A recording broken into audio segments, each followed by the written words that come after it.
Ahmede, šta ti je s tenama? Jesi li to naopako obuo? A znao sam da sam nešto pogriješio, jutro sam žurio i naopako sam ih obuo. Ali kad malo bolje razmislim, one izgledaju identično, ne znam zašto su neudobne.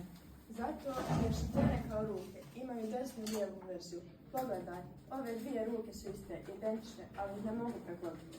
Aha, znači ako ih stavimo jednu na drugu, može. Ali ako ih preklopimo, ne može, palčevi udaraju. Može da probam desnu na lijevu, ne može. U čemu je fora?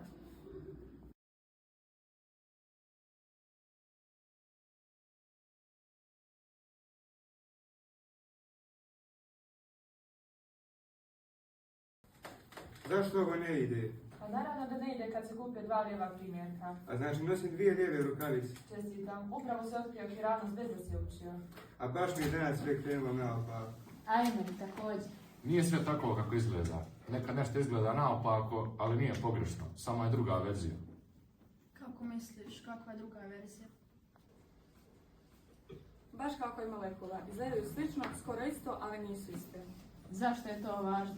Zato što objekt molekule određuje šta će raditi u našem tijelu. Jedna verzija nam može pomoći izliječiti bolest, a druga nam čak može naškoditi. To je slično kao s ključevima. Dva ključa izgledaju isto, a samo pravi otvara bravu. Zato svaka molekula mora biti na svom mjestu. Čujem da ovdje ima zanimljivih pitanja. Djeco, pogledajte. Molekule su trodimenzionalne i prostorne.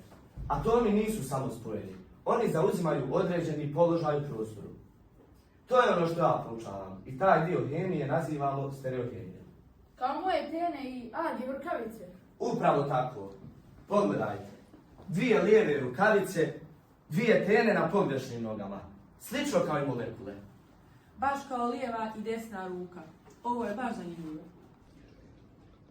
Ali najvažnije od svega je da budete radoznali.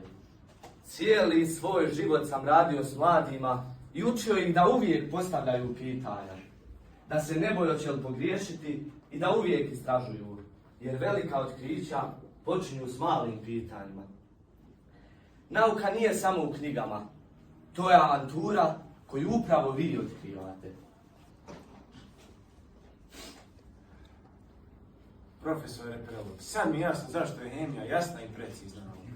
Lijekovi, ključevi, ruke, tene, rukavice, sve mora imati svoj pravi prostorni oblik, inače nije funkcionalno. Vi ste nam objasnili kako da zapravo bolje razumijemo svijet oko sebe.